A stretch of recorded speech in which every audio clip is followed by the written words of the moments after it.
जय गुरु जी, शुक्राना गुरु जी। गुरु जी की प्यारी प्यारी संगत जी को जय गुरु जी। मैं आशा करती हूँ कि आप सभी स्वस्थ और मस्त होंगे। संगत जी, जैसे कि मैं डेली आपके साथ में श्री शिव महापुराण के अध्याय शेयर कर रही हूँ और आपका प्रेम बना हुआ है, उसके लिए बहुत बहुत शुक्रिया अदा करती हूँ। धन्यवाद आपका। और संगत जी, आपसे यही विनती है कि हम घर घर गुरु जी का संदेश पहुंचाएं। बहुत से चैनल हैं गुरु जी के जिस पर हमें बहुत सी चीजें सुनने को मिल रही है, और गुरुजी के विषय में बताते हुए हम सभी को इतनी प्रसन्नता होती है कि हम उसका वर्णन अपने शब्दों में नहीं कर सकते। अभी हम फिलहाल रुद्र संहिता से अध्याय पढ़ रहे हैं। रुद्र संहिता में आपको 4 खंड भी एक्स्ट्रा सुनने को मिलते हैं, पढ़ने को मिलते हैं, जिसमें पहला है, प्रथम खंड होता है उसमें सती खंड, द्वितीय आपका आएगा पार्वती खंड, तृतीय आएगा आपका कुमार खंड, और फोर्थ आपका आएगा युद्ध खंड, जिसमें पहले प्रथम खंड में आपको सुनने को मिलेगा सती माता की कथा, फिर उनका शरीर त्याग करना, फिर आपको पढ़ने को मिलेगा पार्वती जी का जन्म और कैसे उन्होंने भगवान शिव को प्राप्त किया, फिर भगवान कुमार का जन्म, जिन्हें हम कार्तिकेय जी के नाम से जानते हैं, उनका जन्म के विषय में पढ़ने को मिलेगा। जब उनका जन्म हुआ तो कैसे उन्होंने कितने असुरों का विध्वंस किया, और बहुत सारी लीलाएं आपको सुनने को मिलेंगी। चलिए ज्यादा समय न गवाते हम शुरू करते हैं। ओम नमः शिवाय, शिव जी सदा सहाय। ओम नमः शिवाय, गुरु जी सदा सहाय।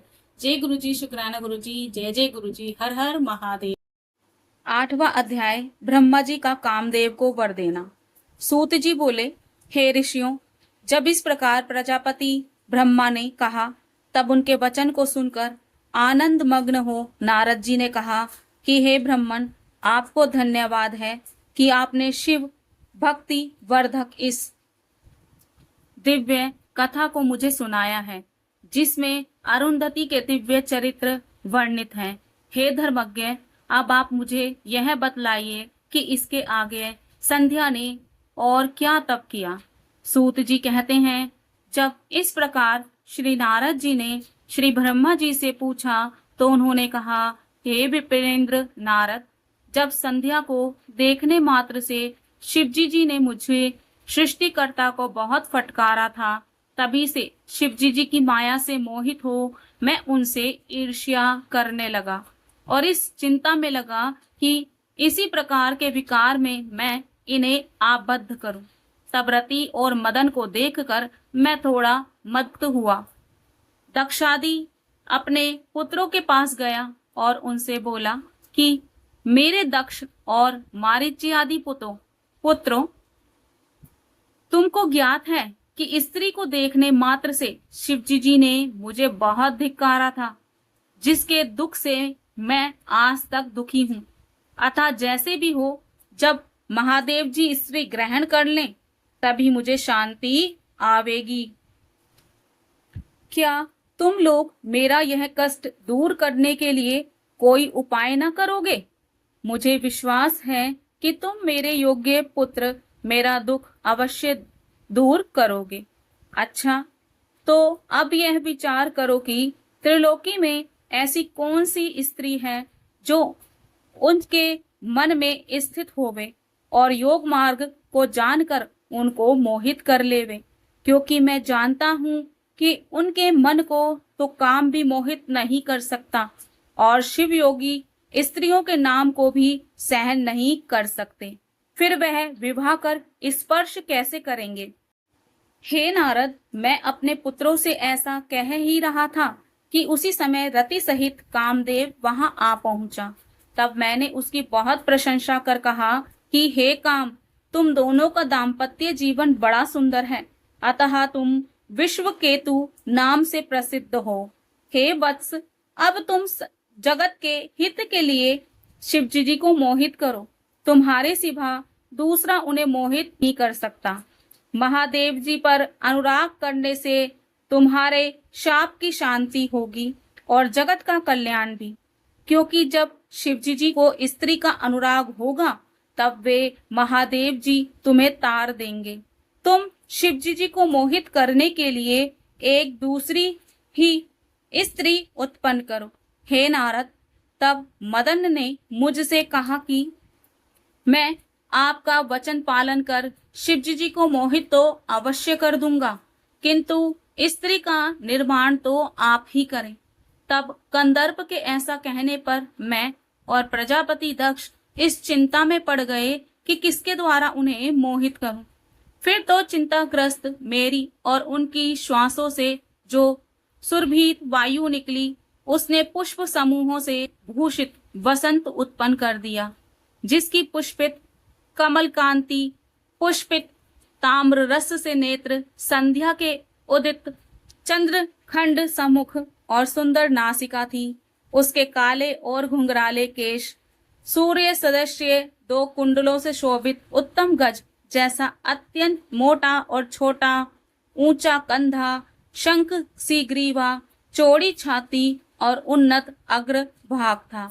तब ऐसे सर्वांग सुंदर, श्याम, सर्व लक्षण संपन्न, देखने योग्य, सबको मोहित करने वाला, काम वर्धक कुसुम सदृश्य वसंत के उत्पन्न होने पर सुगंधित वायु बहने लगी और वृक्ष पुष्पित हो गए, जिन पर बैठी हुई कोयलें पंचम मीठे स्वर से बोलियां बोलने लगी और स्वच्छ सरोवरों में कमल खिल गए।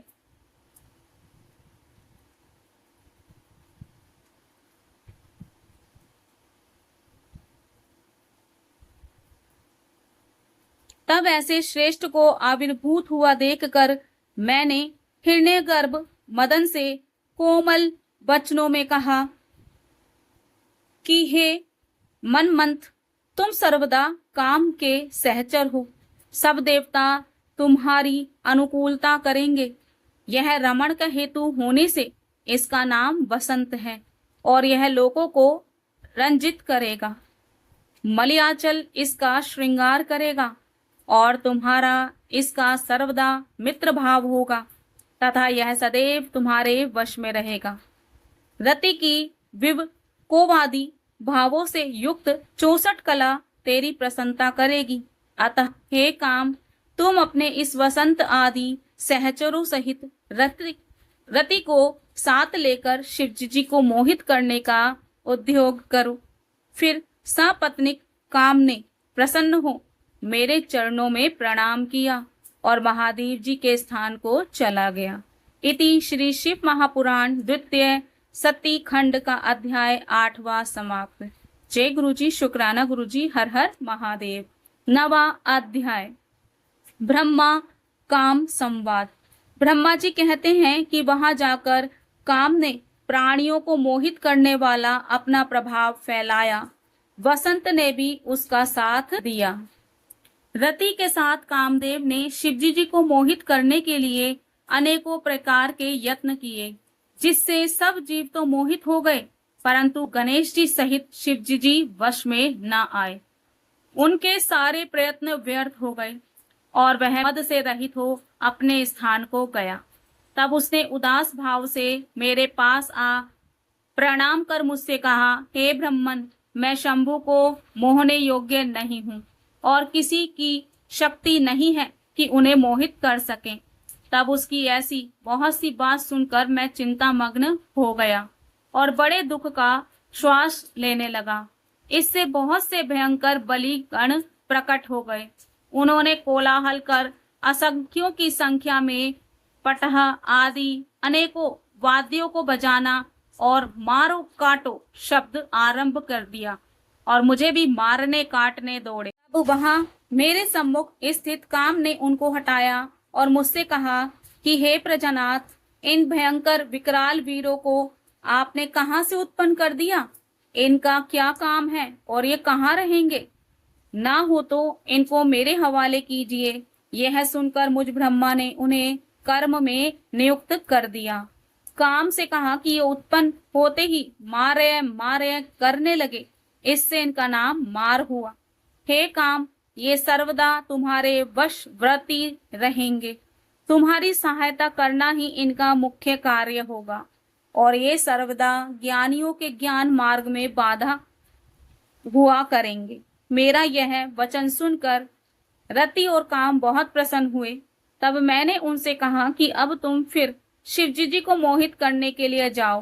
काम ने कहा, मैं आपकी आज्ञा को अपना गौरव समझकर जाऊंगा तो अवश्य, किंतु यह निश्चित है कि उनका मोहन नहीं होगा और मुझे भय है कि कहीं वे मेरे शरीर को ही ना भस्म कर दें।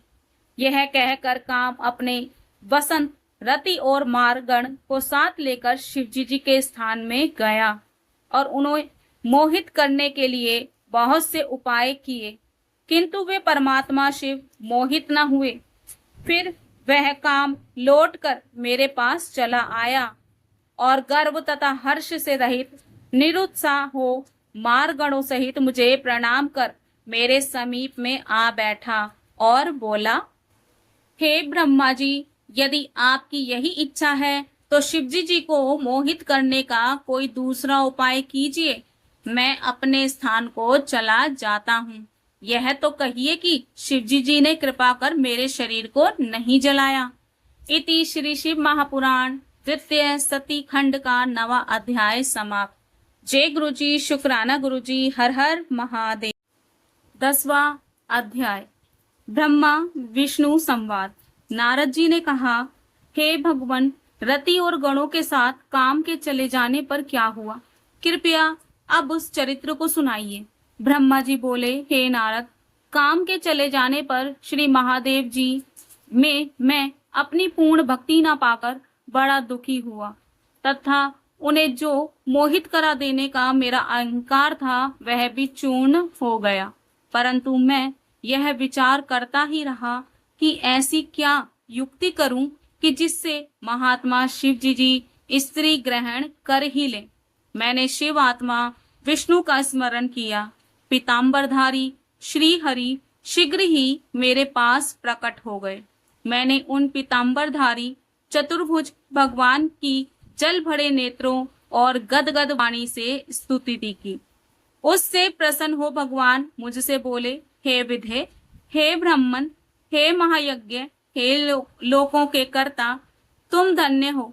कहो किस लिए मेरा स्मरण किया? तुमको ऐसा कौन सा बड़ा दुख हुआ है जो तुम मेरा स्मरण किए हो? मुझसे कहो, मैं तुम्हारा वह सब दुख नाश करूंगा।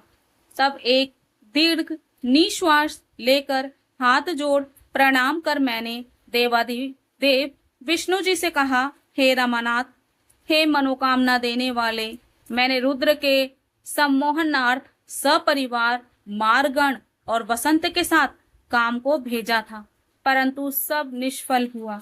तब शिव तत्व विशारद अखिल ज्ञानी श्री हरि मेरे वचनों को सुनकर विस्मित हो मुझसे बोले, हे पितामह, ऐसा तुम क्यों करना चाहते हो? पहले अपना सब विचार सत्य सत्य कहो। तब ब्रह्मा जी कहते हैं, तब मैंने कहा कि सृष्टि के आरंभ में जब मेरे दक्षादि 10 पुत्र और वाणी द्वारा एक सुंदर कन्या उत्पन्न हुई और छाती से धर्म, मन से काम और देह से बहुत प्राणी उत्पन्न हुए, तब उस कन्या को देखकर मुझे मोह उत्पन्न हो गया और आपकी माया से मोहित होकर मैंने उस कन्या को कुदृष्टि से देखा। तब उसी समय महादेव जी ने आकर मुझे और मेरे पुत्रों को बहुत धिक्कारा, मेरे पुत्रों के समक्ष मेरी निंदा की। इससे मुझे बड़ा दुख है। हे केशव, अब वह भी स्त्री ग्रहण करे, तब मेरा दुख दूर होगा और तब मैं सुखी होऊंगा। बस इसीलिए आपकी शरण में पड़ा हूँ। हे नारद, मेरी ऐसी बात सुनकर मधुसूदन भगवान हंसे और मुझे प्रसन्न करते हुए बोले, हे विधे, आप सब लोगों के कर्ता और वेद वक्ता होकर ऐसी महामूढ़मति वाली कैसे हो गए हो? हे महात्मन, जड़ता छोड़कर ऐसी बुद्धि मत करो। तुम रुद्र रूप शिवजी जी से ईर्ष्या त्याग दो। यदि तुम्हारे विचार से शिवजी जी को स्त्री ग्रहण करना ही है तो पार्वती के उद्देश्य से शिवजी जी का स्मरण कर तप करो। अपने उद्देश्य से हृदय में पार्वती का ध्यान करो। यदि वह भगवती प्रसन्न हो जाएगी तो तुम्हारे सब काम पूर्ण हो जाएंगे। वह सर्वगुण संपन्न पार्वती अवतार ले लोक में किसी की कन्या हो जाएगी और वह शीघ्र ही शिवजी जी की पत्नी होगी। इसके लिए तुम दक्ष को आज्ञा दे दो कि वह तप करे, जिसकी भक्ति से पार्वती उसके यहाँ उत्पन्न हो जाएगी। हे तात, शिवाशिव सर्वदा अपने भक्त की इच्छानुकूल हैं। क्या तुम नहीं जानते कि उनके ही दिए हुए अधिकार से आज हम तुम दोनों हुए हैं।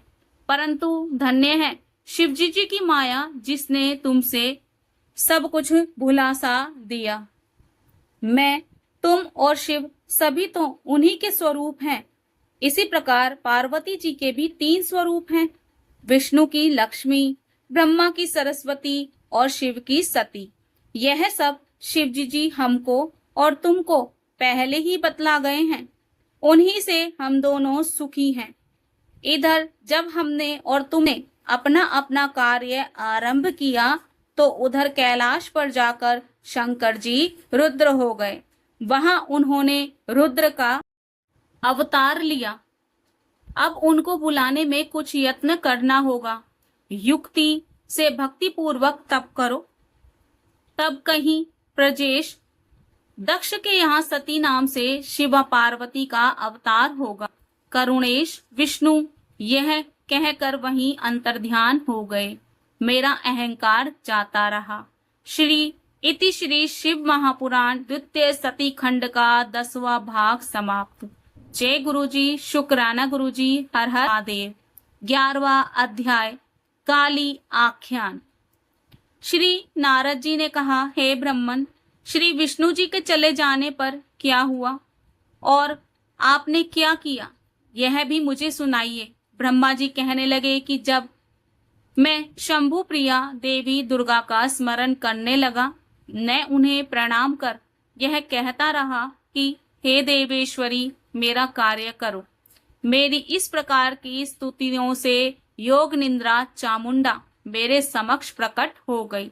उनका कज्जल सा कांति रूप सुंदर और दिव्य था। वह 4 भुजाओं वाली सिंह पर बैठी हुई भक्तों को वर देने के लिए वर कलश हाथ में लिए चली आई। उनका शरद की चंद्रमा सा मुख और मस्तक पर चंद्रमा चढ़ाए हुए स्वरूप 3 नेत्र युक्त थे। वह सुंदर सर्वांगिनी कमलवत चरण में और नखों की अद्भुत कांति से परिपूर्ण थी। मैंने उस शिव सती उमा को प्रणाम कर बड़ी स्तुति की और कहा कि हे जगत की प्रवृत्ति और सृष्टि स्थिति की देवी, तुम ही सनातनी शक्ति हो। तुम ही सबको बारंबार मोहती और त्रिलोक की रचना कर उसका संहार करती हो। इससे हे देवी, तुम गुणों से परे, योगियों से पूजित, उनके हृदय में वास करने वाली और ध्यान के समय उन योगियों के मार्ग में प्रकट होने वाली हो। तुमको मेरा प्रणाम है। तुम ही तीनों लोकों का आदि कारण और उनसे भी परे निर्विकार, सत, रज, तम तीनों गुणों का साम्य अवस्था स्वरूप हो। तुम ही एकमात्र संशय का कारण, स्थिति और प्रलय करती हो। हे ज्ञान वाली शिवे, लोक कल्याण की दृष्टि से मैं आपको प्रणाम करता हूँ। ब्रह्मा जी कहते हैं कि जब इस प्रकार मैंने स्तुति की, तब वंदनीय काली जी मुझ जगत स्त्रुता से बोली, हे ब्रह्मन, आपने किस लिए मेरी स्तुति की है? मुझसे शीघ्र कहो, मैं उसे प्रसन्नता से करूंगी। तब मुझ ब्रह्मा ने कहा, हे सर्वज्ञ, मैं आपकी आज्ञा से कहता हूँ, मुझ पर कृपा कर सुनिए। मेरा यह मनोरथ मेरे मस्तिष्क से उस समय निकला था जब वे ही शिवजी जी रुद्र नाम से एक योगी कैलाश पर रहने लगे।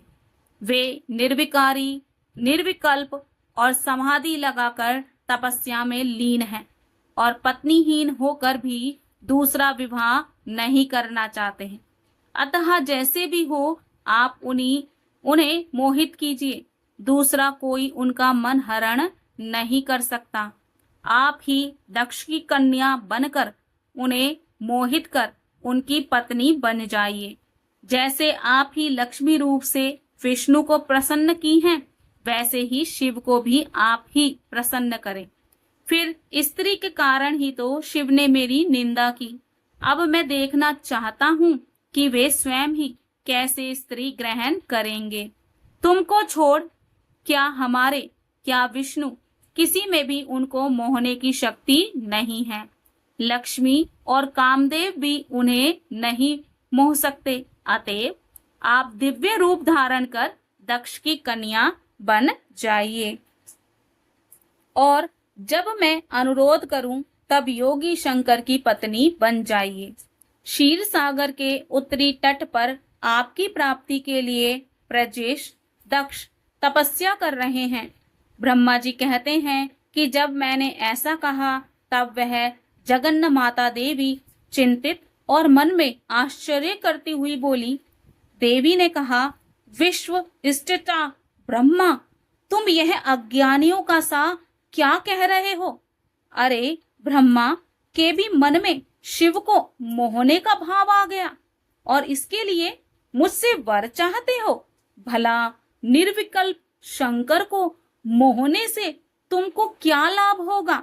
मैं तो सदैव से ही उनकी वर्तनी और दासी हूँ। उन्होंने ही तो भक्तों का उद्धार करने के लिए रुद्र रूप धारण किया है, जो ब्रह्मा विष्णु के स्वामी और किसी प्रकार योग में उनसे कम नहीं अपितु बढ़कर हैं।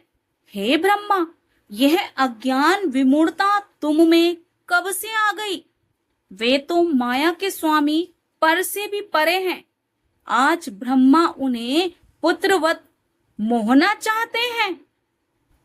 ऐसा विचार कर देवी ने सोचा, इन्हें वर नहीं देती हूँ तो वेद मार्ग भ्रष्ट हो जाएगा, परंतु मुझे तो ऐसा उपाय करना ही चाहिए जिसमें शंकर जी प्रसन्न हो जाएं और मुझ पर क्रुद्ध भी ना हो।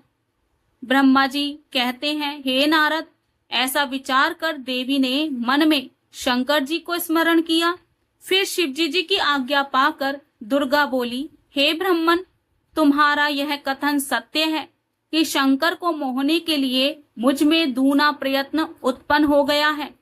मैं इसका प्रयत्न अवश्य करूंगी, जिसमें शिवजी जी मोहित हो स्वयं ही दूसरा विवाह कर ले। मैं सती रूप धारण कर शिवजी जी की आज्ञानुवर्तनी होंगी। मुझे विश्वास है कि मैं सेवा करके शिवजी जी को अपने वश में कर लूंगी। हे ब्रह्मश्य, ऐसा कहकर जगदम्बिका शिवा वहीं अंतर्ध्यान हो गई। मैं देखता ही रह गया। जब वे अलक्ष्य हो गईं, तब मैं अपने पुत्रों के पास गया और सारा वृतांत कहा। इति श्री शिव महापुराण द्वितीय सती खंड का 11वां अध्याय समाप्त। जय गुरुजी, शुक्राना गुरुजी, हर हर महादेव, जय जय शिव शंभु। 12वां अध्याय, दक्ष की देवी आराधना। नारद जी ने पूछा, हे ब्रह्मन, आपने यह जो शिवाशिव का कल्याण देने वाला उत्तम चरित्र का वर्णन किया है, उसे सुनकर मेरा जन्म पवित्र हो गया। अब यह कहिए कि देवी की आराधना से आप में कौन सा वर प्राप्त किया तथा वह दक्ष कन्या कैसे हुई? ब्रह्मा जी बोले, हे नारद, तुम समस्त मुनियों से बढ़कर हो। व्रती दक्ष ने तप किया और वर पाया। इसके लिए मैं उन्हें पहले ही आदेश दे चुका था और वे जगदम्बिका की आराधना करने के लिए तप करने चले गए थे। उन्होंने दृढ़ता से 3000 दिव्य वर्षों तक नियमतः तप किया। वह दक्ष को जगदम्बिका का प्रत्यक्ष दर्शन हुआ। वे कृताग्ध हो गए। उन्हें शिवा का दर्शन हुआ। शिवा दक्ष के मनोरथों को पहले से ही जानती थी। उन्होंने दक्ष से वर मांगने को कहा।